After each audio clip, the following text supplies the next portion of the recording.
Alas 7:04, 4 na minuto makalipas sa kapito ng umaga. Handog sa inyo ng GMA at RGMA Network Incorporated sa lahat ng dako ng Pilipinas, sa Luzon, Visayas, Mindanao. Live ngayong umaga, ito ang Super Balita sa Umaga Nationwide. Nag-uulat live mula sa Super Radio DZBB. Narito sina Mike Enriquez at Joel Reyes Sober. Super Radio! Super Radio! Super Radio!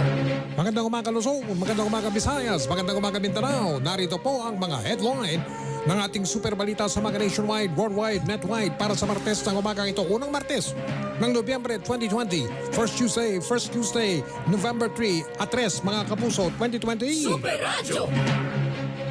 Patuloy ang ating bantay bagyo. Ang bagyong Shoni naman ngayon ang patuloy na binabantayan ng Pag-asa na mataan sa bahagi ng Hilagang Luzon. Bilang ng mga nasawi dulot ng bagyong Rolly, umabot na sa 20 sa Kabikulan, mahigit 300,000 katao sa Bicol Region apektado ng bagyo. Pangulong Rodrigo Duterte binuweltahan ang kanyang mga kritiko na nagsabing missing in action siya sa kasagsagan ng bagyong Rolly. DILG, natukoy na ang 10 lokal na opisyal na missing in action sa lugar na kanilang nasasakupan sa gitna ng pananalasa ng bagyong Rolly. Pangulong Duterte tinalaga bilang tinatawag na vaccine czar si Secretary Carlito Galvez Jr. na siyang chief implementer ng National Task Force versus COVID-19. Naitalang arawang kaso ho ng COVID-19 sa bansa, bumaba ng 25% sa mga nakalipas na linggo ayon sa Department of Health. Pangulong Rodrigo Duterte nagbabala na marami pang makakasuhan at masisibak na mga tiwaling opisyal ng gobyerno. Full tank na ba? Mga kumpanya Takbo ng na rin. langis nagpatupad ng malakiang bawas presyo sa Uy. mga produktong petrolyo. Good news! Super Balita sa Umaga Nationwide. Super Radio DZBB. Bantay Bagyo.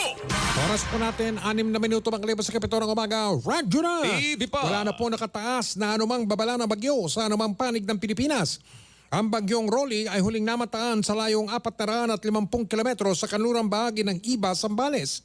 Taglay ng bagyo ang pinakamalakas na hangin na 65 kilometro na lamang bawat oras malapit sa gitna at may pagbukso ng hangin na 80 kilometro bawat oras na lang po mga kapuso. Ayon sa Pag-asa, ay nasa ang lalabas ng teritoryo ng bansa ang bagyong Rolly ngayong araw na ito. Ang sabi nga sa akin ng Tani kagabi, Joel, baka nga umaga eh. Bago magtanghali, depende yan. Lumayas ka na. Samantala, patuloy na binabantayan ng Pag-asa ang bagong bagyo na pangalan Shoni na namataan sa layong 575 kilometro sa silangang bahagi ng Kalayan, Cagayan. Taglay ng bagyo ang pinakamalakas na hangin na 75 kilometro bawat oras malapit sa gitna at may pagbukso ng hangin na 80 kilometro bawat oras. Nananatiling tinatawag na stationary o hindi kumikilos ang bagyong Shoni. Samantala, apektado naman ng northeasterly surface wind flow kung tawagin ang Cagayan Valley, Cordillera Administrative Region at Ilocos Region. Sa norte naman ngayon, babantayan natin Yes, matapos sa Kabikulan. Makakaranas sa mga lugar na yan na bahagyang maulap hanggang sa maulap na papawirin na may pulupulong mahinang pag-ulan. Habang ang Kalakhang, Maynila kakaroon naman ng bahagyang maulap hanggang sa maulap na kalangitan na may pulupulong pag-ulan dulot ng tinatawag na localized thunderstorm. Super Radio DZBB. Bantay Bagyo. Ito ang Super Balita sa Umaga Nationwide. Super Radio! Ang oras po natin mga kapuso ay alas 7:08 na po, 8 minuto makalipas sa kapito ng umaga. Radyo na. TV pa. Courtesy na. Disiplina pa.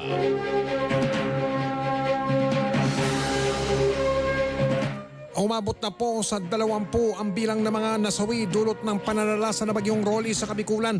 Batay sa ulat ng Office of Civil Defense Region 5, 14 sa mga nasawi ay mula sa lalawigan ng Albay, kung saan isa ay sa bayan po ng Daraga, 7 sa bayan ng Ginulbatan, 3 sa Malinaw, 1 sa Pulanggi, 2 sa lungsod ng Tabaco. 6 naman ang naitalang nasawi sa lalawigan ng Catanduanes, kung saan isa ang mula sa bayan ng Gigmoto, 4 sa Virac at 1 sa bayan ng San Miguel. mahigit 70,000 pamilya o katumbas ng mahigit 300,000 katao naman ang naapektuhan ng bagyo sa Albay at sa Catanduanes at halos 21,000 bahay sa Kabikulan ang tuluyang nawasak habang mahigit 58,000 naman ang bahagyang napinsala ng bagyo. Super Radio. Isinailalim na sa state of calamity ang Camarines Sur matapos po ang panalasa ng bagyong Rolly. Ayon kay CAMSUR Representative Luis Raymond Villaferte, nagpasya sila magdeklara ng state of calamity para magamit agad nila ang calamity fund at matugunan ang pangailangan ng mga sinalanta ng bagyo.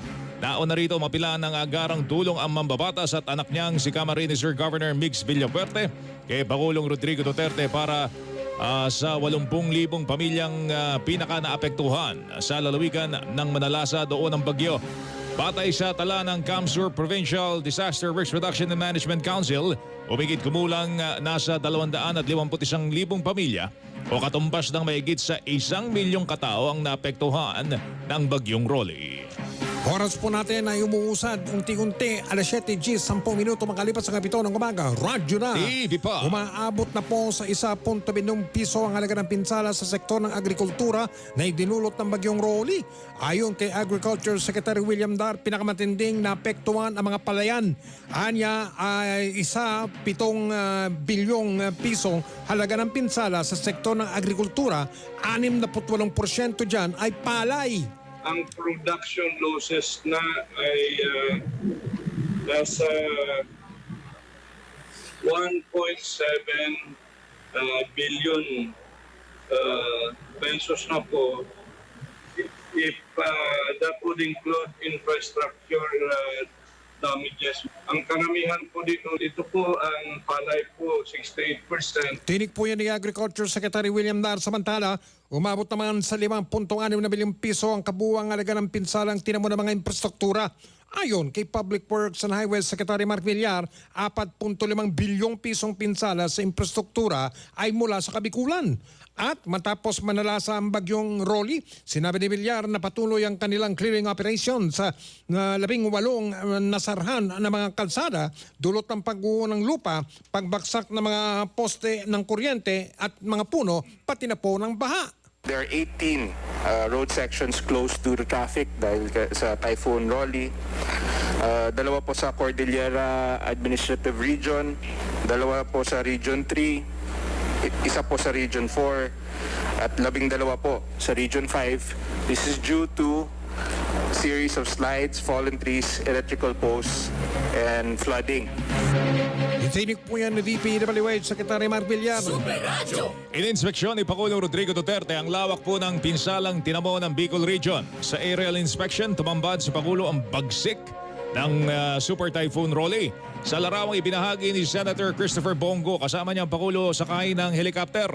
Unang ininspeksyon ng Pangulo ang Catanduanes na pinaka-pinuruhan ng bagyong Rolly. Sunod nilang pinuntahan ang bayan ng Ginobatan sa lalawigan naman ng Albay kung saan nakausap mismo ng Pangulo ang mga residente po doon. Ginawa ng Pangulo ang air inspection matapos siyang umani ng batikos mula sa mga netizen na nagsabing missing in action o MIA si Pangulong Duterte sa kasagsagan ng pananalasa ng bagyo.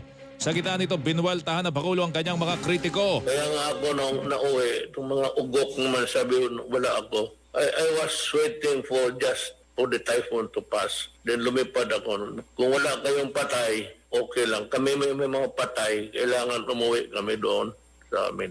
Dinagdag pa ni Duterte na kahit nasa Davao City siya nung nanalasa ang bagyo, patuloy naman ang kanyang pagtatrabaho. Do you want me to stand doon sa White Sun ni Roy, si Mato, just to show that I am here? Kaming lahat wala because by bagyo. Ngayon, I was waiting for yung tail end ng